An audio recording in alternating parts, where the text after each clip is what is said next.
Hello everyone, my name is Christina Chiappetta and I am the MS4 General Permit Coordinator with the New York State DEC. Today I'm going to be doing a quick walkthrough of the annual report, how to fill it out, and some of the nuances with that report.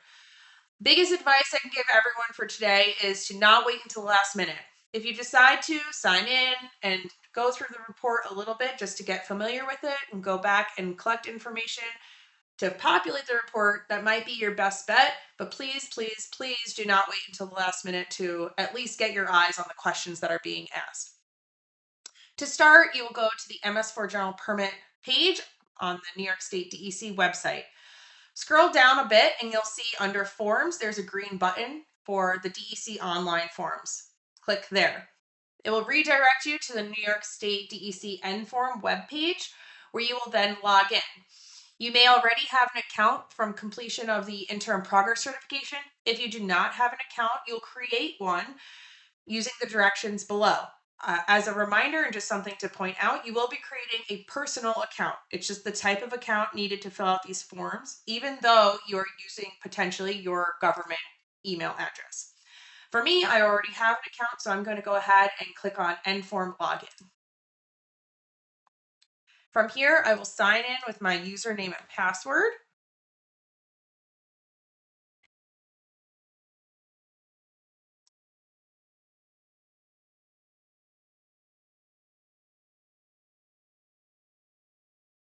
And it will bring me to the N-Form portal. This might look a little bit different than it did for the interim progress certification. There have been some updates recently. To start now, we will find the form that we need to fill out. And again, today we are looking for the MS4 General Permit Annual Report. So I'll click on Find, Forms, and for me, I'll just type in MS4 and it'll give me a list of options here. The notice of intent was something you all filled out already, as well as the interim progress certification that was due at 6 months.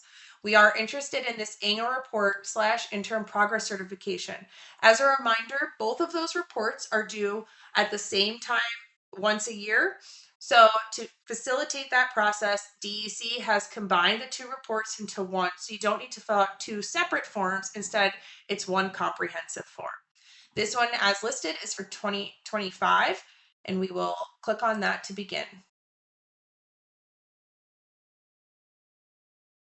Now that we've selected that report, the first thing that you will need here is to get your ENOI submission number so that you can use the information that was populated in your ENOI to pre-populate your annual report.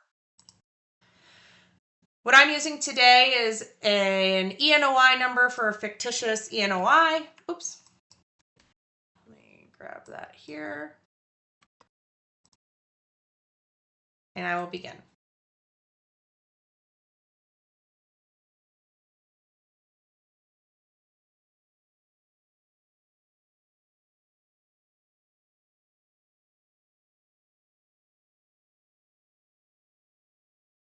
You'll see here now that some information has already populated itself in the beginning, including some contact information. Other stuff I still need to fill in.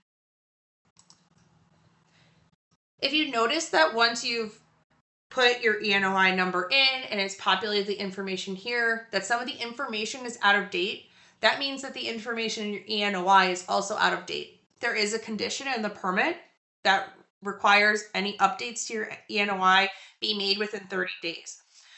We have separate instructions on how to update your ENOI, but it might make sense for you to update that ENOI and then begin the annual report, just so you don't have to update that information on multiple occasions. That becomes very important because it's the easiest way that we can find contact information specifically to reach out to any of our MS4 operators.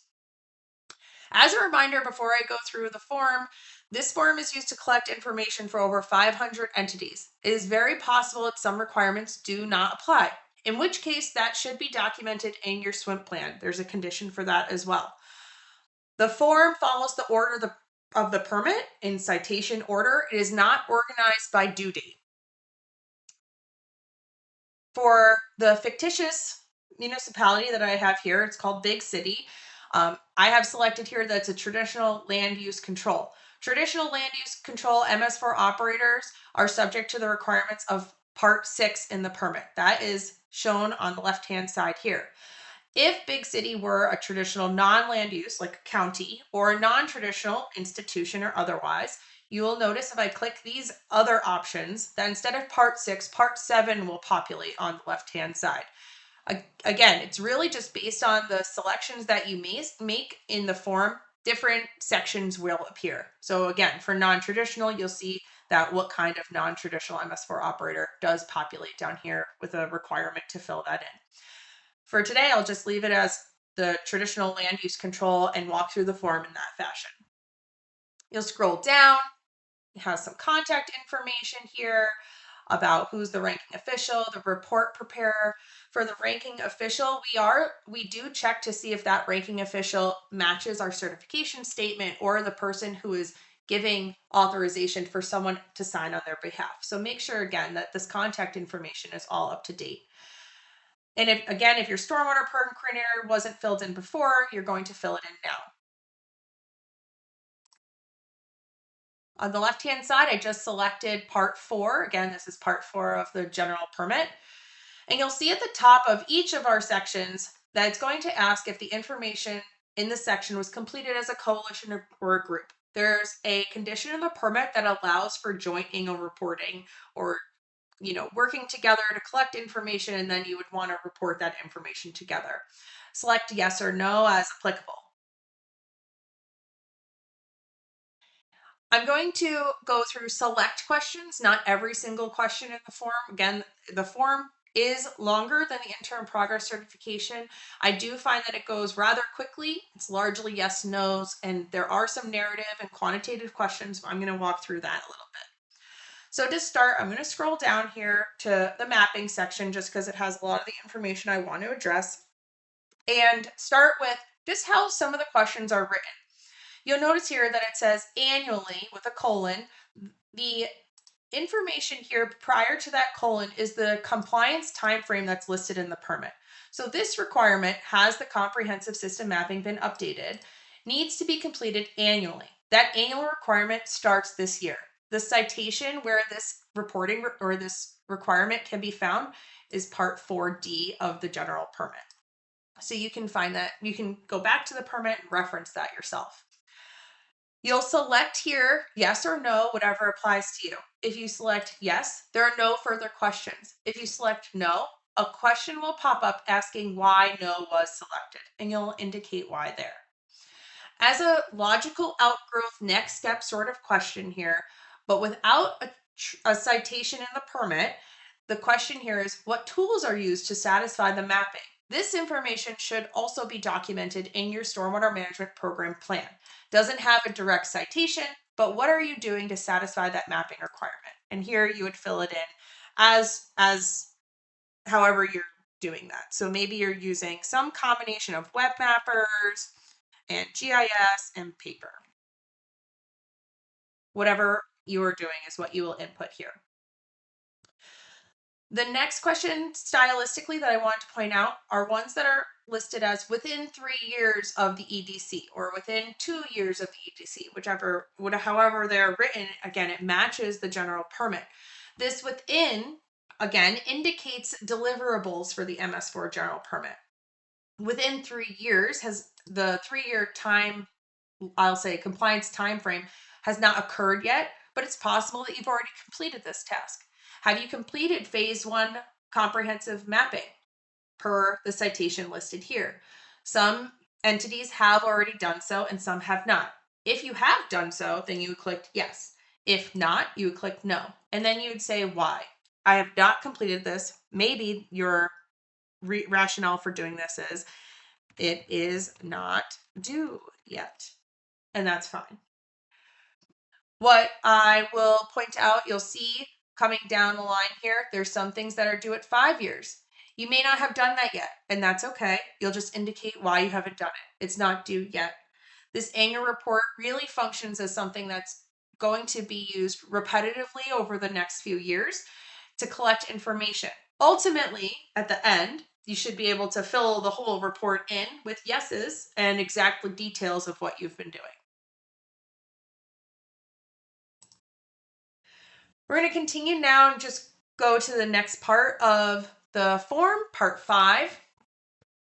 There's actually only one question here, and it's with regards to something that is due in year 5. This is another way that the questions are written throughout this form. In year 5, what needs to get done is the SWIMP plan needs to be evaluated, again, per the citation written here. Questions are written this way because it's going to happen on a recurring basis, but it's only going to happen once every 5 years. So for us and to determine compliance, that is going to be due no later than in year 5. That's how that is written. I'll go through a couple more examples of that as we go through the form. Again, you'll select yes if you've already completed that evaluation, no with rationale as to why not, or there's always an optional for not applicable. Not applicable should only be used if it does not apply to your entity at all. The evaluation will apply, very likely. So I'm not sure that that is appropriate here, but if you determine that it's not applicable to you, that is your decision. Moving along, we're going to go into part 6. Now that we're in part 6, again, it's because I selected a traditional land use control MS4 operator in the MS4 operator information section of the form. So that's why I'm filling out part 6. You'll see at the top here, again, it's asking now which MCMs were completed as the coalition or group. Select those that apply. Some coalitions complete only MCMs 1 and 2 as a group. Some coalitions complete more than that as a collective. Again, just select all that apply. Again, I'm not going to go through every single question, but I am going to scoot through some just different options and different styles of questions that might show up. So we'll go through minimum control measure 1. And I wanted to point out that we have a couple of different things here, but there's also, similar to how the previous part 5, there was a question written in year 5. This one is written in years 4 and 5. Have target audiences or education outreach topics been updated? This is due in year 4 and 5, but it could be done now. So select what applies to you. Again, yes, I've done this. I've been updating my topics. No, I haven't done it. Again, because it's not due yet. And then a not applicable option. You would also need to specify your rationale there.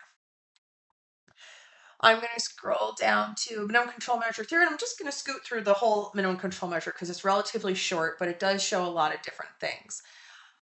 One of the biggest differences here is that we're going to see some of the conditionality actually show up in this section. So again, we have an annual requirement. Annual includes this year. That's a requirement that every single year of the permit that will occur. And the question here is, has an opportunity for public involvement or participation in the development and implementation of the SWIMP plan, SWIMP been provided with the citation? If you select yes, a different question will populate below with options. These options come directly from the permit. So what was the opportunity for the public involvement participation in this SWIMP? You'll select those that apply. Again, this list comes straight from the permit. Selecting no or not applicable will result in a pop-up box asking why no or not applicable was selected. Similarly, this next question is an annual requirement. Again, every single year of the permit, this will be required to be filled out and answered. Has the public been informed about the opportunity for their involvement in the development and implementation of a SWIMP and how they can get involved? Again, with a citation. If yes, you'll see now again, another question will pop up. What methods used for distribution to inform the public of the opportunity for involvement were used? And select all that apply there. We'll continue down here. Annually, was there an opportunity to review and comment on the SWIMP plan? And the next question, the annual report, yes or no? I'll select yeses for the time being. For the draft annual report, in which fashion did you provide that opportunity? There are 2 options in the permit that are allowable. Any comments that are received on these things?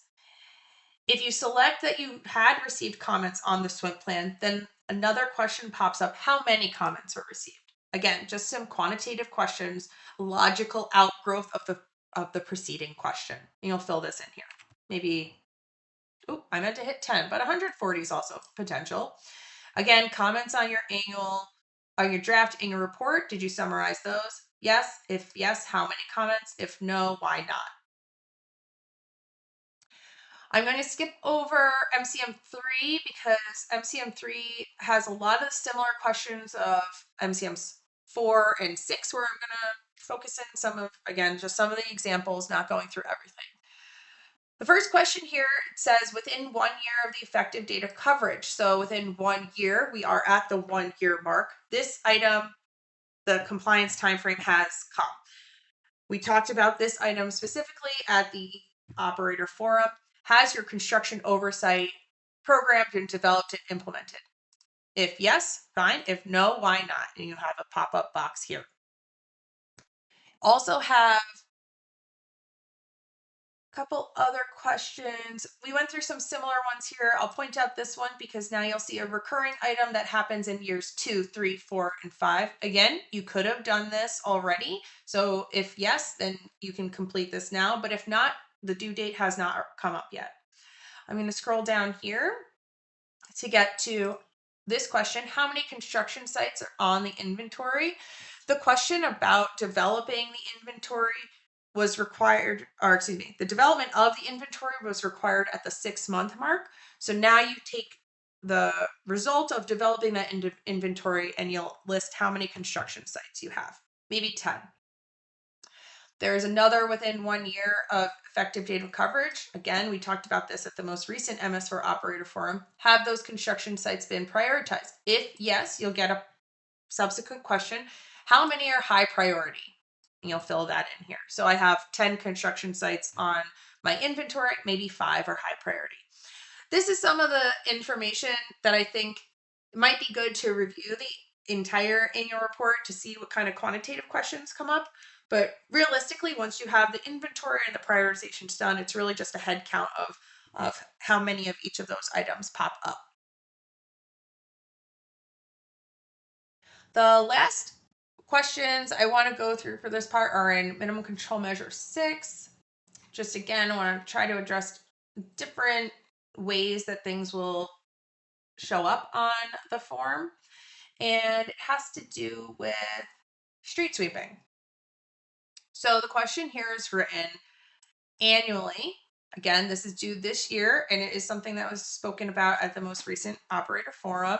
Have all streets been in business and commercial district areas been swept?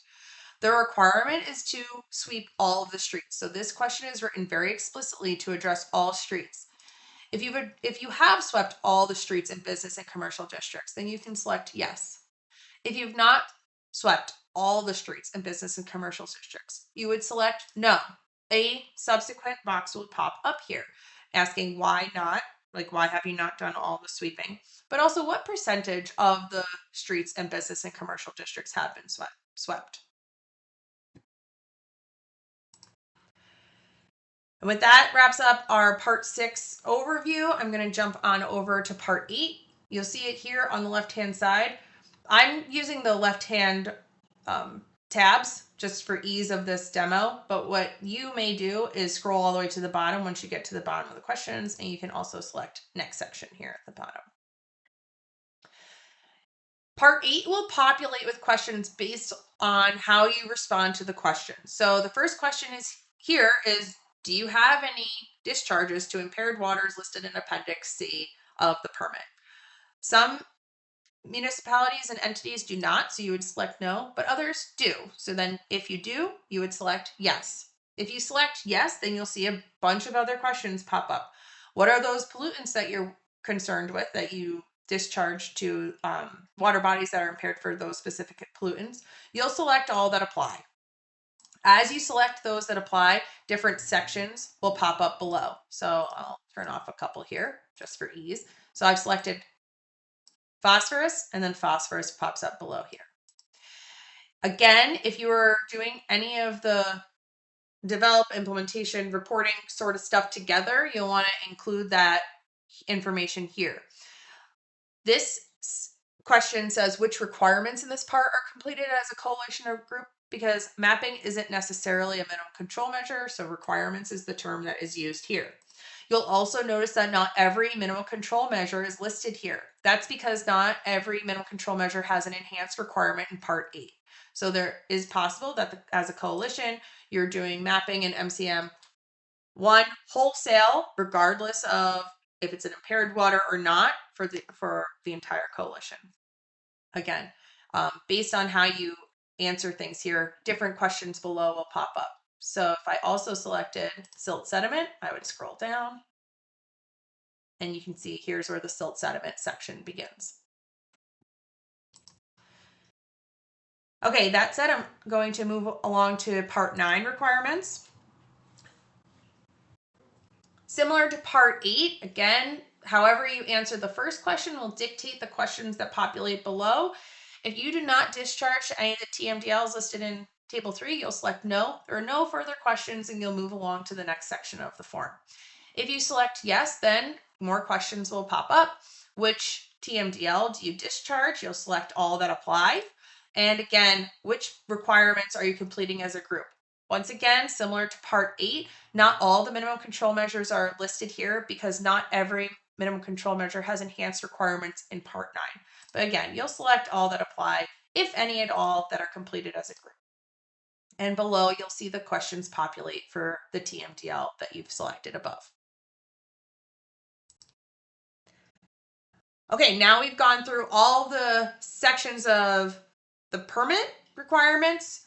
The next section here is called the interim progress status. This section is the interim progress certification. This is how it is embedded in the annual report, so you can complete one whole form instead of filling out two separate forms. You'll notice that it is relatively short section.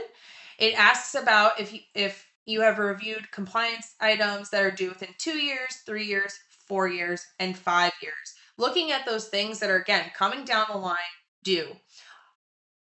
You'll select yes if you have reviewed it, no if you have not. There's a box that will pop up at the bottom of the questions here for why you've selected no for any of the above questions. This is how the interim progress certifications will look moving forward, but as a separate form. So in 6 months from now, you will have a separate interim progress certification that will come due by October 1st to the department, and it will quite literally only consist of these few questions. You'll sign, certify that, and send it into the department. The next section here that we're going to get into is the certification, and it is largely the place that we see the most issues and the reason that we do send our forms back to the MS4 operators for correction. I'm going to do a quick overview here, but there is going to be a separate how-to on completing the certification as well as the duly authorized form if needed. The question here, the ranking elected official or principal executive officer for the MS4 operator will be signing this form. If yes, you would select yes, and what will show up below is the certification form, which is linked to our webpage. Here, you'll fill out the MS4 operator name. That is the name of the entity, your permit ID, and the e-submission number. The e-submission number is for the report you are completing currently, not for the ENOI. I'll say that one more time. This e-report submission number is for the report you are currently completing and is found here at the top. You'll then fill out that form and link it here. If the ranking elected official or principal executive is not signing the form, instead there's someone who has been duly authorized will be signing the form, you would select no, and both the certification and the duly authorized form will pop up. Even if you have submitted a duly authorized form with a previous report, like the interim progress certification, you still need to attach a duly authorized form here if you are not the ranking elected official or principal executive officer who's signing. To that end, you can use the same duly authorized form from the last submission again now. Let me say that a different way. On the interim progress certification, if someone was duly authorized to sign the interim progress certification and a duly authorized form was attached to that report, you can use that same duly authorized form and attach it here. After you've completed your certification, you can scroll down here and review all the information that you've added into the report. You then go to the last tab and certify and submit.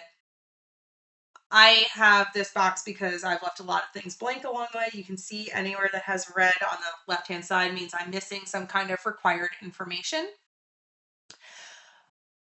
You can submit the form. You can also save and exit later. We will also have a how-to to find any reports that you've started yet not finished.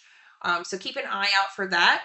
And as a reminder for this report, the MS4 operator or the report preparer will not be receiving an email indicating that report was deemed complete, but you can always view the status of your forms in NForm, and you can see where it would say that it was deemed complete.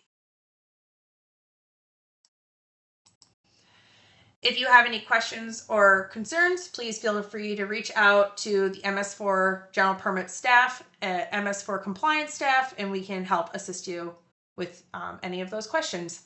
Thank you.